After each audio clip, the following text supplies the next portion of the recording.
Her face was ashen, her eyes were hollow, her hands trembled at her sides. She looked like a woman the world had forgotten. And the restaurant she was standing in front of, Indigo, the most exclusive fine dining establishment in Atlanta, where a reservation cost 3 months of waiting and a plate of lamb cost more than most people's rent, belonged to her. Every table, every chair, every chandelier, every knife, fork, and crystal glass. And the name on the liquor license, the name on the lease, the name on the deed to the entire building. Hers. Her name was Akosua Sarpong, and she was worth $430 million. But nobody inside that restaurant knew that. Not the chef, not the servers, not the hostess, not the manager, not the bartender, not the dishwasher, and definitely not the maid. What happened over the next 3 hours, between the moment Akosua pushed open that glass door and the moment the last employee in that building understood who they had been serving, ignoring, mocking, or feeding, would end 7 careers, launch 1 life, and produce a moment so devastating that the head chef would later say it was the worst night of his professional existence. But we're getting ahead of ourselves. Before you understand what happened inside that restaurant, you need to understand why a woman worth $430 million was standing on Peachtree Street dressed like she had nothing. And you need to understand the maid. If you're already hooked, if something about this story is pulling you in and you need to see how it ends, go ahead and subscribe right now and hit that notification bell, because this one is going to take you somewhere you didn't expect. And you're going to want to be here for every second of it. Akosua Sarpong was not born rich. She was born in a 2-bedroom apartment in East Point, Georgia, a working-class neighborhood south of Atlanta where the houses were small, the churches were loud, and everybody knew everybody's business. Her father, Kwadwo Sarpong, drove a delivery truck for a linen company. Her mother, Amma, worked the register at a Kroger on Cleveland Avenue. They came from Takoradi, a port city in the western region of Ghana, in 1981. Akosua was born in 1983. She was their only child, not by choice. Amma had 2 miscarriages after Akosua. They stopped trying after the second one. Amma said, "God gave us one, and one is enough." Akosua grew up watching her parents work. That was the defining image of her childhood, work. Her father left at 5 in the morning and came home at 7 in the evening, his uniform stained with sweat and industrial soap.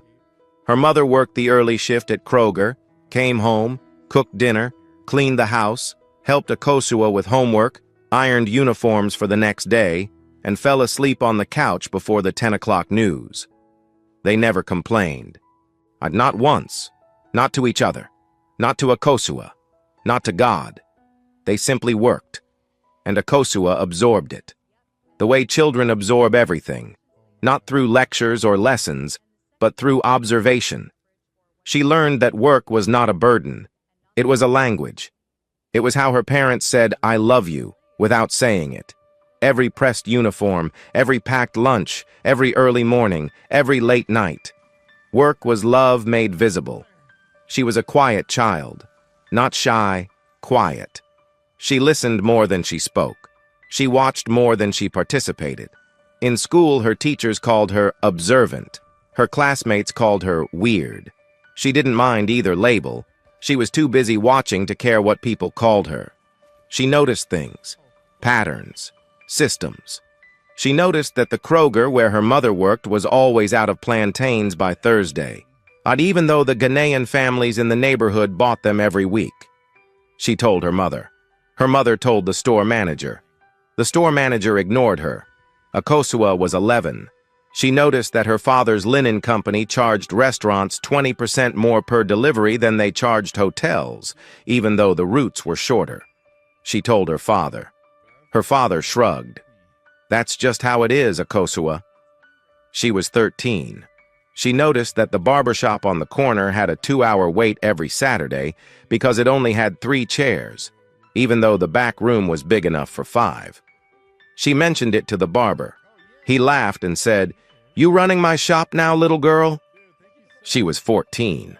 She was not running his shop, but she was already thinking like someone who could. Akosua went to Georgia State University on a partial scholarship and a Pell Grant. She studied business management. She graduated in 2005 with a 3.9 GPA and a plan. The plan was restaurants, not because she loved food, though she did, but because she understood something most people missed. A restaurant is not a food business. It's a people business. The food gets them in the door. The experience makes them stay. And the system, the invisible machinery of scheduling, inventory, cost management, vendor relations, and staff culture is what determines whether the place survives or dies. She understood systems the way musicians understand rhythm, instinctively, completely. Her first restaurant was a 24-seat Ghanaian fusion spot in College Park called Ama's Kitchen, named after her mother. She opened it in 2007 with $47,000 she had saved from 3 years of working 2 jobs after graduation, assistant manager at a Marriott during the day, server at a Buckhead steakhouse at night. Ama's Kitchen was not an overnight success.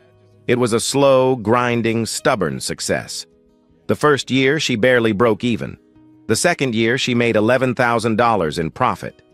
The third year, a food blogger from the Atlanta Journal-Constitution wrote a review that called her jollof risotto the most exciting dish in Atlanta. The next weekend, there was a line around the block. By 2012, she had 3 restaurants. By 2016, she had 9. By 2020, she had 22, spread across Atlanta, Charlotte, Nashville, and Houston. Some were Ghanaian fusion, some were Southern comfort, some were fine dining, and all of them ran on the same system, Akosua's system, a system built on the principle her parents had taught her without knowing it. Work is love made visible. Take care of the people, and the business takes care of itself. Indigo was her crown jewel. She opened it in 2021 on Peachtree Street in Midtown Atlanta, a fine dining restaurant that blended West African flavors with French technique. The interior was dark blue and gold. The tables were hand-carved walnut. The chandeliers were custom-made crystal imported from Murano. The wine list had 400 bottles. The tasting menu was $275 per person. It was beautiful. It was profitable.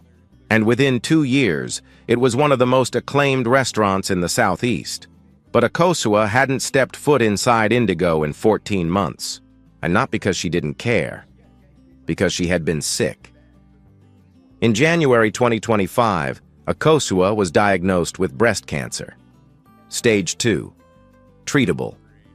But the treatment, surgery, chemotherapy, 6 months of recovery, had taken her out of daily operations completely.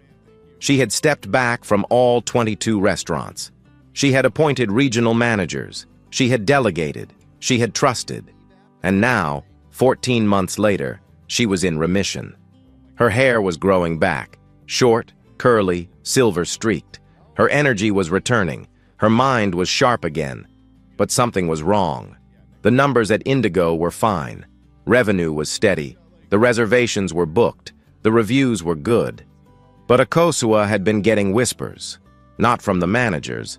They reported everything was excellent. From other sources. A vendor who mentioned that the kitchen had become difficult. A former employee who said the culture had shifted. A friend who had dined at Indigo 3 weeks ago and said the food was perfect, but the staff felt cold. Akosua didn't trust reports. She trusted her eyes. So she decided to see for herself, not as the owner, not as Akosua Sarpong, the woman whose name was on the building, but as nobody, as the person every restaurant reveals its true character to, the person with nothing, the person who can't tip, the person who can't complain to management, the person who doesn't matter. She spent 2 days preparing the disguise. Old clothes from a thrift store in East Point, the same neighborhood she grew up in, a torn brown coat, split shoes, a dirty gray headscarf that covered her short post-chemo hair, stage makeup that hollowed her cheeks and grayed her complexion. She had a friend in the film industry who helped. No jewelry, no phone visible, no purse. She looked at herself in the mirror of her Buckhead penthouse and did not recognize the woman staring back. Good. On Saturday, March 14th, 2026, at exactly 6:47 p.m., peak dinner service, Akosua Sarpong pushed open the glass door of Indigo and walked inside. The hostess saw her first. Her name was Diane, 26 years old, hired 8 months ago, after Akosua stepped back. Diane wore a tailored black dress, a wireless earpiece, and an expression that changed the moment she looked up from her reservation book. "Can I help you?" The words were polite. The tone was not. Akosua stood in the entrance. Torn coat, split shoes, gray scarf, trembling hands. "Please," she said, and her voice was thin, practiced. "I just need something to eat. Anything. I haven't eaten today." Diane looked her up and down, the way you look at something stuck to the bottom of your shoe. "Ma'am, this is a reservation-only establishment. We don't serve walk-ins.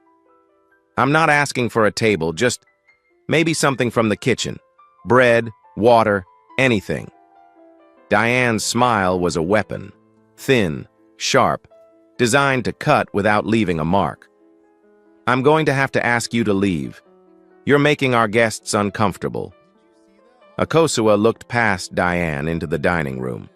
Her dining room, the tables she had chosen, the chandeliers she had imported, the walls she had painted midnight blue because she believed that the color of the ocean at night made people feel safe. 2 couples at a front table were staring at her. One woman had covered her mouth. A man was shaking his head. "Please," Akosua said again. "I'm just hungry." "Security," Diane said into her earpiece. "Front entrance." A man appeared from the side hallway. Large, shaved head, black suit, name tag, Jerome. He had been hired as the new floor security manager, another post-Akosua addition. "Ma'am, I need you to step outside. I just wanted outside, now." He didn't touch her. He didn't need to. His body, 240 pounds of professional intimidation, was enough. He stood between her and the dining room like a wall. Akosua let herself be guided toward the door. As she turned, she looked back one more time. Into the restaurant. Past the hostess stand. Past Jerome. Past the couples at the front tables. And she saw someone. In the far corner of the dining room, and near the service corridor that led to the kitchen and the restrooms, a young woman was on her knees. She was wiping the baseboard with a rag. She wore a plain gray uniform, not the tailored black of the servers, not the crisp white of the kitchen staff. Gray, the color of invisibility. Her hair was in a simple low bun. She had no earpiece, no name tag. She was the person who cleaned the floors, wiped the tables after close, scrubbed the restrooms, and polished the brass fixtures. The maid. Her name was Femi Asante. She was 24 years old, and she was the only person in the restaurant who looked up at Akosua with something other than disgust. Their eyes met for 1 second. Then Jerome stepped between them, and Akosua was guided outside. She stood on the sidewalk. Peachtree Street traffic hummed past. The evening air was warm. And the door closed behind her with the soft, expensive click of a restaurant that had just removed her like trash. Akosua stood there for 3 minutes. She was not upset. She was cataloging. Every face, every tone, every reaction. She had come to test. The test had begun. She walked around the building to the service alley. Every restaurant has one.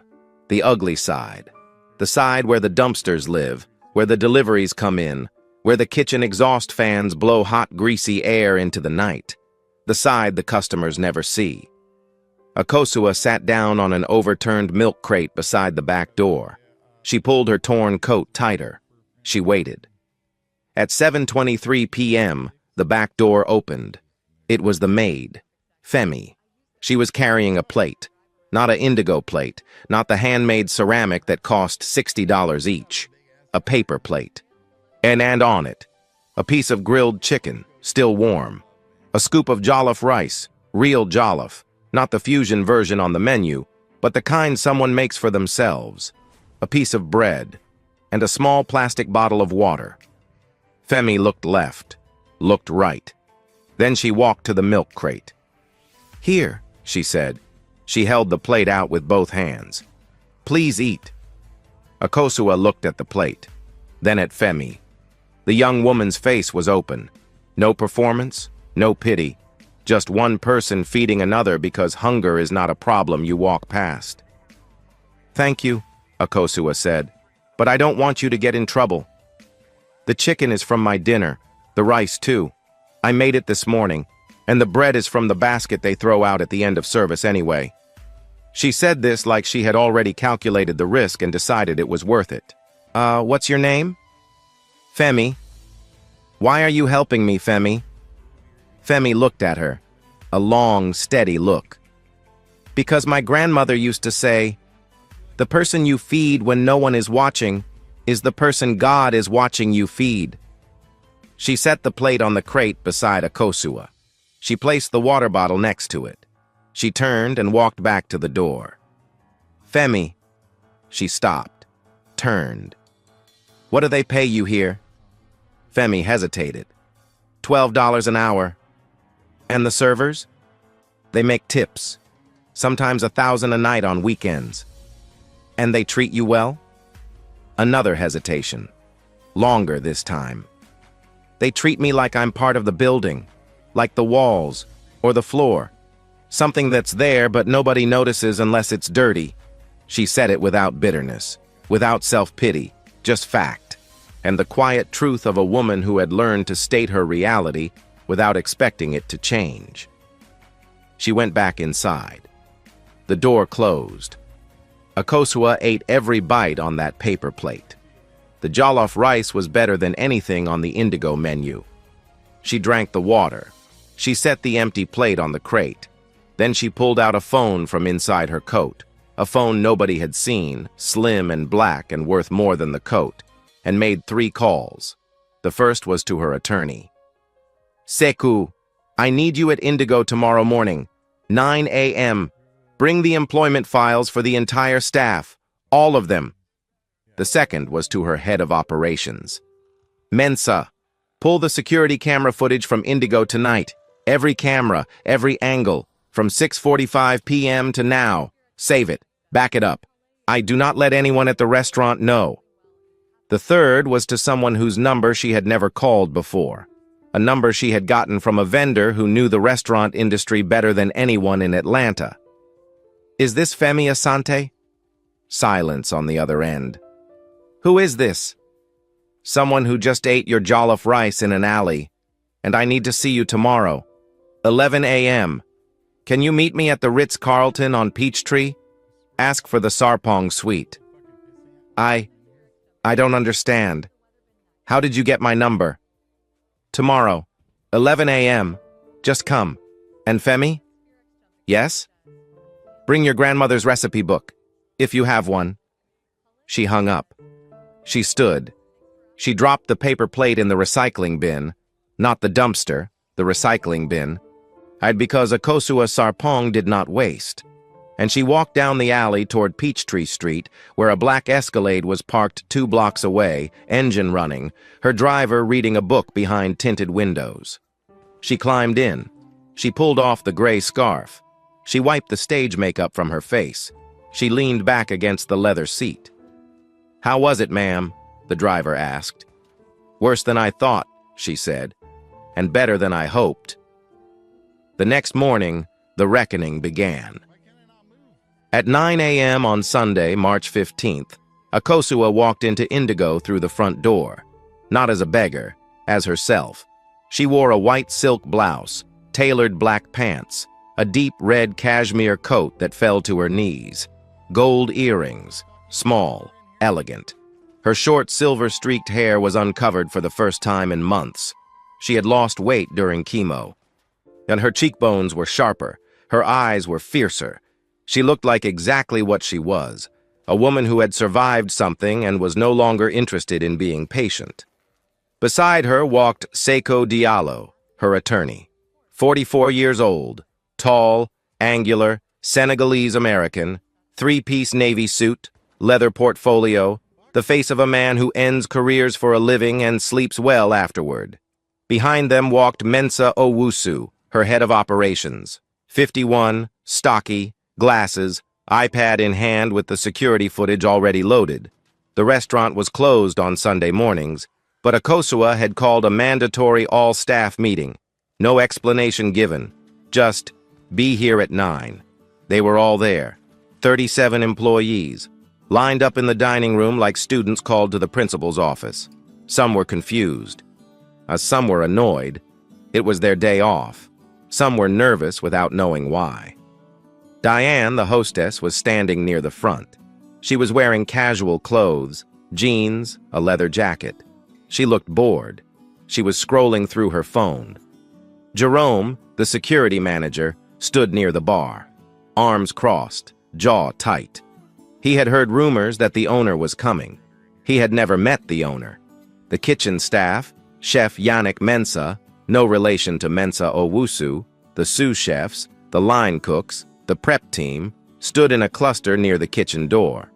Chef Yannick was a tall, imposing man with a shaved head and forearms like tree trunks. He had been running the kitchen for 3 years. He was talented. He was also, as Akosua was about to reveal, a tyrant. The servers stood in a line by the windows, young, attractive, well-dressed even on a day off. They were the face of Indigo, charming, polished, and highly paid. And at the very back, near the service corridor, stood Femi. Gray uniform, low bun, no phone, no friends in the group. Standing alone the way she always stood, close enough to be present, far enough to be invisible. Akosua walked to the center of the dining room. She stood under the chandelier she had imported from Murano. She looked at the 37 faces looking back at her. My name is Akosua Sarpong. I own this restaurant. I own this building. I own every restaurant in the Sarpong Hospitality Group. 22 locations across 4 states. Some of you have never met me. Some of you were hired after I stepped away for medical treatment. I have been gone for 14 months. I am back. The room was silent. Diane had stopped scrolling. Her phone was now at her side. Her face was the color of old paper. Last night I came to this restaurant. I stood in that doorway. She pointed at the entrance. I was dressed in torn clothes. I looked like a woman with nothing. I asked for food. She let the sentence sit. I want to know what happened. Nobody moved. Nobody spoke. The kind of silence that has teeth. I'll tell you what happened, because I was there, and because I have it on camera. Mensa stepped forward. He turned the iPad toward the room and pressed play. The footage was crisp, multiple angles. The security cameras Akosua had installed herself 3 years ago, cameras the staff had forgotten existed. Angle 1, the entrance. Akosua in the torn coat pushing open the door. Diane looking up. And the expression on Diane's face, the footage captured it perfectly, the curl of the lip, the narrowing of the eyes, the immediate classification of a human being as worthless. Angle 2, the hostess stand, Diane speaking into her earpiece, Jerome arriving, the physical wall he created between Akosua and the dining room, the way he leaned forward, not touching, but threatening. Angle 3, the dining room. 2 couples at the front table, one woman covering her mouth, a man shaking his head, not one of them saying, maybe we should help her. Not one. Angle 4, the kitchen corridor. 2 servers walking past the back door where Akosua would later sit. One of them looked out and saw her on the milk crate. He turned to the other server and laughed. The audio wasn't clear, but the body language was, a joke was made. They walked on. Angle 5. The back door. Femi, carrying the paper plate. Looking left, looking right. Walking to the milk crate. Handing the plate to a stranger. Sitting with her for a moment. Then going back inside. Mensa paused the footage on that frame. Femi handing the plate forward with both hands. The room stared at the screen. Akosua spoke. 37 people work in this building. Last night, a woman who looked like she had nothing walked through the front door and asked for help. She was refused by the hostess. She was removed by security. She was ignored by the servers. She was mocked by the kitchen staff. She turned slowly, her eyes sweeping the room. One person, 1 out of 37, did something. She took food from her own dinner, rice she had cooked herself, chicken she had paid for with her own $12 an hour wages. And she brought it to a stranger in an alley, not because anyone told her to, not because there was a camera, not because there was a reward, because she believed that hunger is not something you walk past. Akosua paused. She looked at Femi. Femi was standing at the back of the room. Her eyes were wide. Her hands were clasped in front of her. She was trembling, not from fear, but from the shock of being seen. Femi. Every head turned. Come here, please. Femi walked forward. Through the crowd of 37 people who had never looked at her, not really, in the months she had worked there. She walked past the servers who made $1,000 a night while she made $12 an hour. Past Chef Yannick, who had once told her to mop the kitchen floor twice because he didn't like the smell of the cleaning solution she used, and then laughed with his sous chef about it. Past Diane, who had never once said her name. She stood beside Akosua, under the chandelier. How long have you worked here, Femi? 7 months, ma'am. And in 7 months, has anyone in this room ever asked you to sit down at one of these tables? Offered you a meal from the kitchen? Learned your last name? Asked you where you're from? What you're studying? What your dreams are? Silence. I'll take that as a no. Akosua reached into her coat pocket and produced a small white envelope. She handed it to Femi. Open it. Femi opened the envelope with trembling hands. Inside was a single sheet of paper. She read it. Her eyes widened. She read it again. But her hand went to her mouth. This can't be real. It's real. Ma'am, I can't accept. You already have. Akosua turned to the room. What Femi is holding is a letter of appointment. Effective immediately, Femi Asante is the new assistant general manager of Indigo. Her salary, which was $12 an hour as a maid, is now $95,000 a year, with full benefits, a signing bonus of $15,000, and enrollment in the Sarpong Hospitality Group's management training program. The room did not gasp. It imploded, silently, the way a building collapses inward when the foundation is pulled out. You could see it on their faces, the servers, the kitchen staff, Diane, Jerome. The ground they had been standing on was gone. Additionally, Akosua continued, I am personally funding Femi's remaining tuition at Georgia State University, where she is studying hospitality management, a fact that none of you knew because none of you ever asked. Femi was crying, not sobbing, tears running silently down her face while she stood perfectly still, holding the letter with both hands the way she had held the paper plate, with the care of someone who knows that what they are holding matters. Now, if you're watching this right now and you think the story is over, it's not. Because Akosua Sarpong did not come here just to reward Femi. She came here to clean house. And the next 30 minutes of that meeting were the most brutal professional reckoning any of those 37 people had ever experienced. If you want to see what happened to Diane, to Jerome, to Chef Yannick, and to the 2 servers who laughed, stay with me. And if you haven't subscribed yet, now is the time. Because fate isn't finished in this room. Akosua turned to Diane. Diane. Diane stepped forward. Her face was white. Her hands were shaking. You were hired 8 months ago as the face of this restaurant, the first person every guest sees when they walk through that door. And last night, a woman walked through that door hungry, and you called security on her.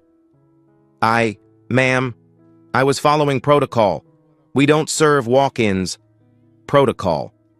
Akosua said the word like she was tasting something rotten.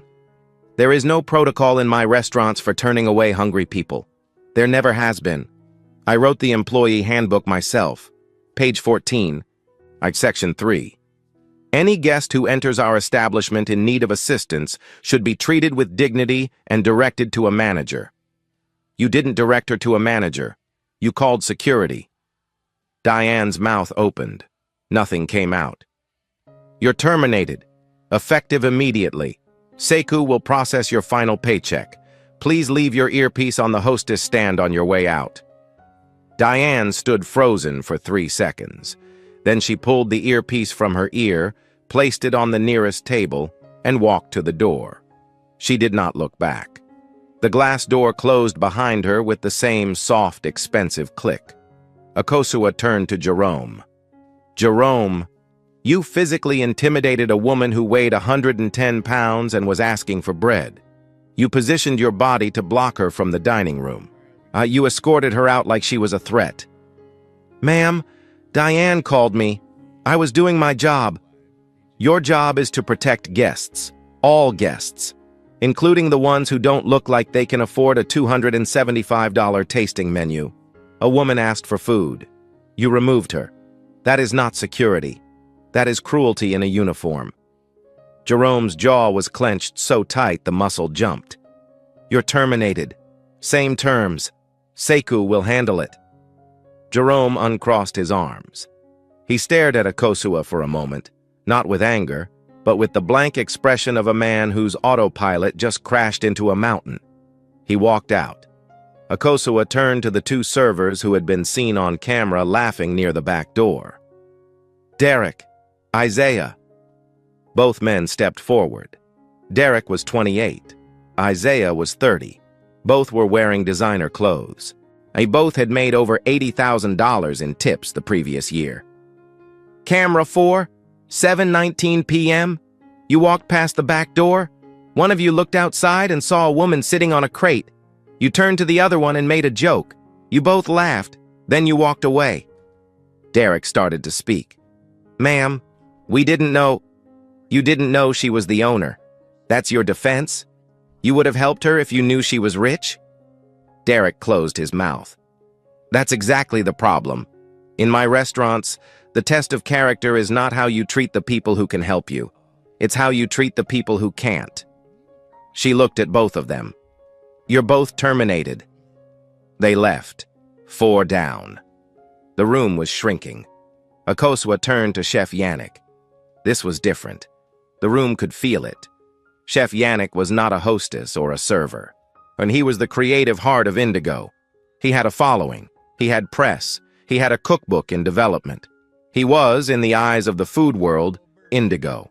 He knew it, and he stood like a man who knew it, shoulders back, chin up, arms at his sides, ready for the fight. Chef Yannick. Ms. Sarpong. You've run this kitchen for 3 years. The food is excellent. The reviews are strong. The revenue is consistent. Thank you. But that's not why we're here. Akosua opened a folder that Sekou handed her. In the past 14 months, since I stepped away, there have been 11 formal complaints filed with your sous chefs about your treatment of support staff. 3 of those complaints specifically mention Femi. Yannick's jaw tightened. Kitchen culture is... Don't! Akosua's voice didn't rise. It dropped. Lower, quieter, more dangerous. Don't say kitchen culture. I've run kitchens since before you graduated culinary school. Kitchen culture is discipline. Kitchen culture is precision. Kitchen culture is not telling a 24-year-old woman that the floor she just mopped smells bad and then laughing about it with your sous chef. That's not culture. That's bullying. Yannick said nothing. You are a talented chef, but talent without decency is just a knife without a handle. It cuts everything it touches, including the person holding it. She closed the folder.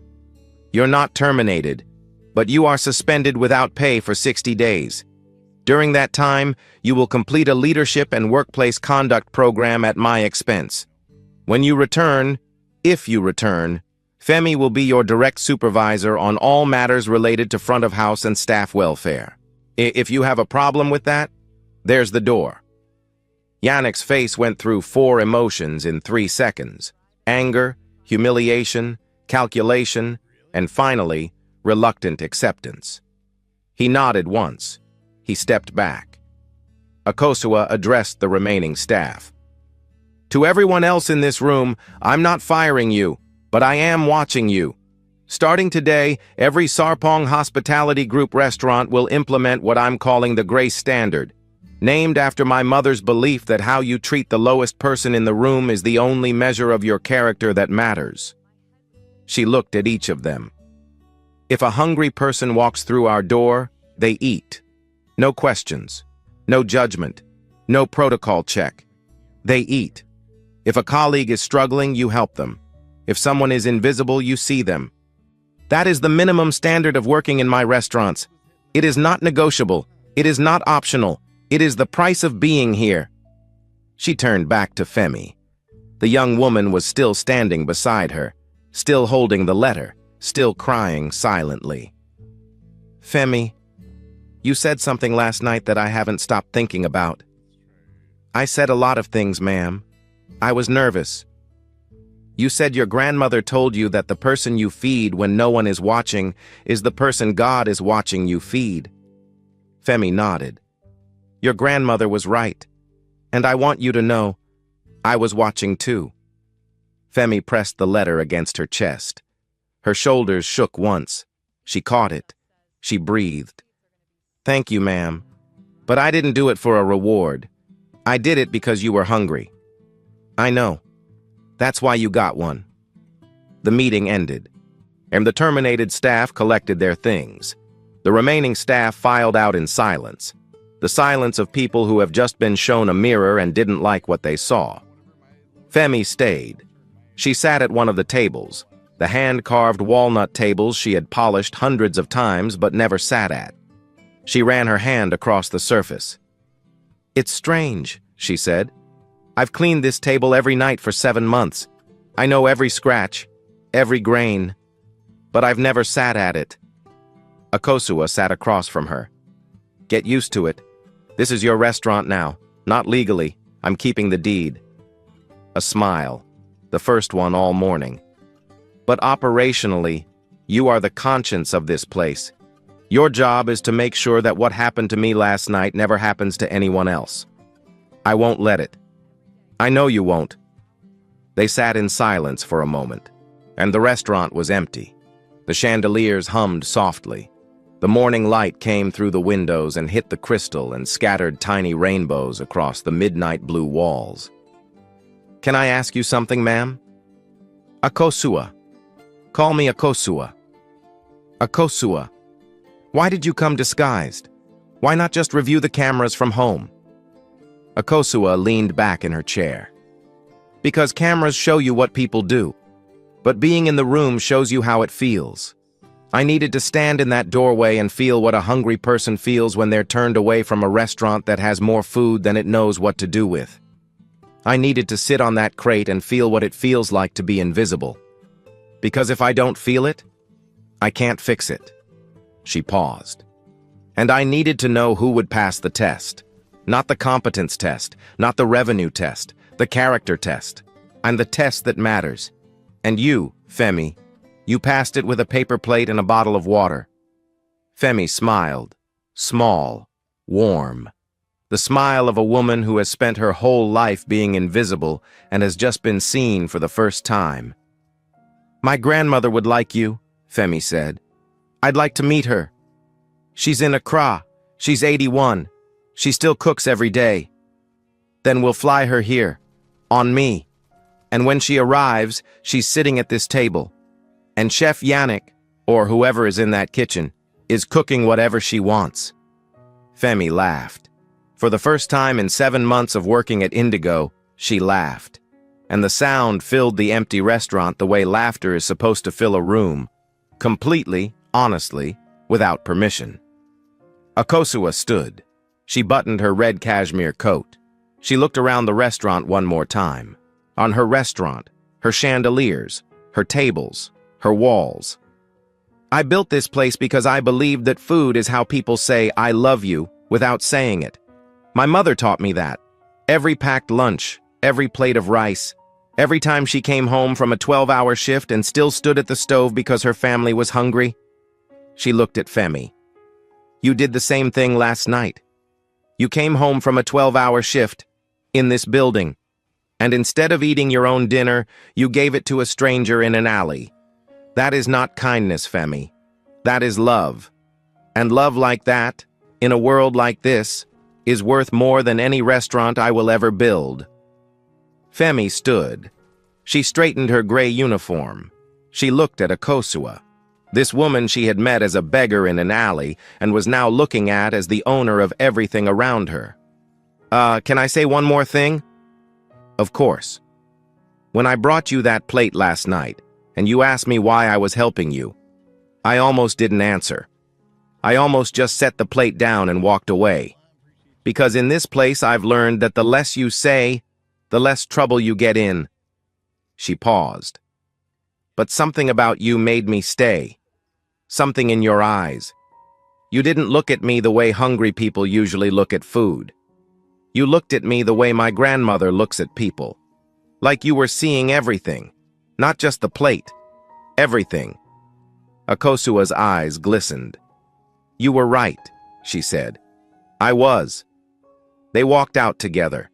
Through the front door this time, into the Atlanta morning. Peachtree Street was bright and busy and alive. Two women, one who owned the building, one who mopped its floors, walking out the same door and into the same sun. And behind them, the restaurant sat empty and still. The chandeliers hummed. The rainbows from the crystal danced on the walls. And somewhere in the kitchen, a paper plate sat in the recycling bin. The most important plate in the history of the most exclusive restaurant in Atlanta. A paper plate, a piece of chicken, a scoop of jollof rice, a piece of bread, a bottle of water. That's all it took. That's all it ever takes.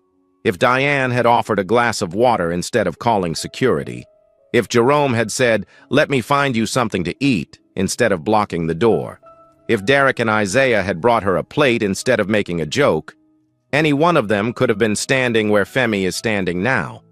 But they didn't. And Femi did. Not because she was smarter, not because she was better, but because she was raised by a grandmother in Accra who taught her that the person you feed when no one is watching is the person God is watching you feed. And last night, in an alley on Peachtree Street, God was watching. And so was the woman who owns the building. If you want to see who fate visits next, subscribe and hit that notification bell. Because in these stories, the ones who turn away the hungry always lose their seat at the table. And the ones who share their last plate of rice, they always end up at the head of it. Fate doesn't forget a single meal. Años exactamente, bueno, no exactamente, ¿no? Un grupo de soñadores en La Paz decidió fundar algo que trascendería generaciones. El glorioso Club Bolívar. No imaginaron que... Oye, me he esforzado al hacer el discurso. ¿Qué ponen ZZ, chat? Basta, me he esforzado, se los juro que me he esforzado, bro, basta.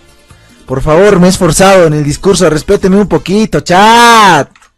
Bueno, igual lo voy a leer, me la chupan, la verdad. Chat, nefastos. Son unos envidiosos, ¿saben? Son unos envidiosos. ¿En qué me quedé? No imaginaron que ese nombre se convertiría en un sinónimo de grandeza, lucha y de orgullo nacional.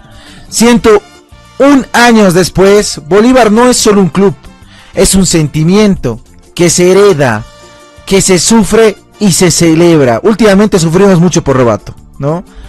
Es el latido de miles de hinchas que en cada victoria y en cada caída nunca abandonan, ¿verdad? No más. Porque ser celeste no es una elección, es una forma de vivir. Muy bien, qué lindo, un aplauso. Bravo, bravo. Muchachos, tremendo discurso.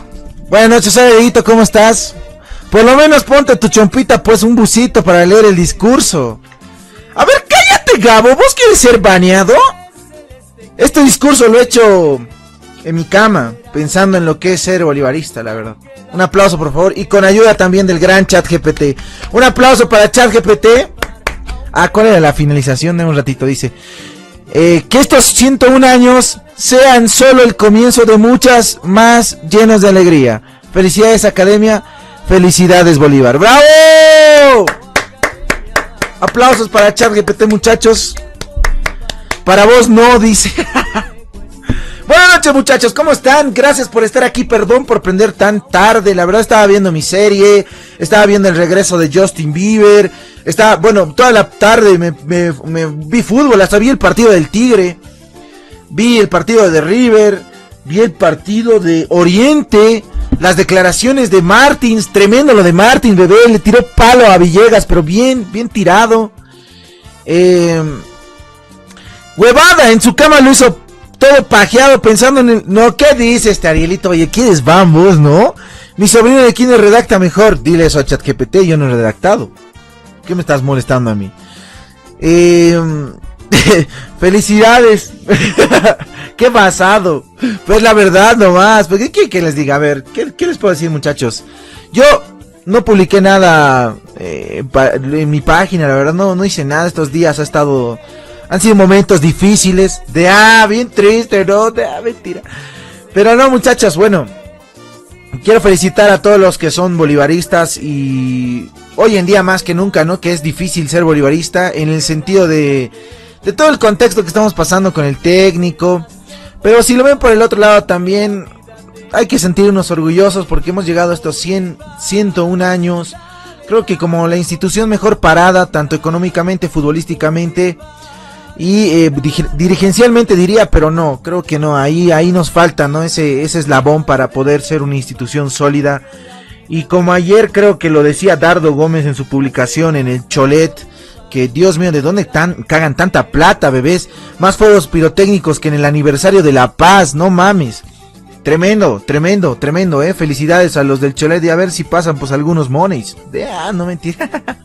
Que dijo que el dirigente tiene que estar siempre al lado del hincha, y eso es mucha verdad, y no es por darle palo a Claure, porque él tendrá sus funciones, las cosas que tiene que hacer, pero creo que por esa parte que estoy... Uy, ¿qué? No, todavía no va a arrancar la fiesta, Tucán, tranquilo.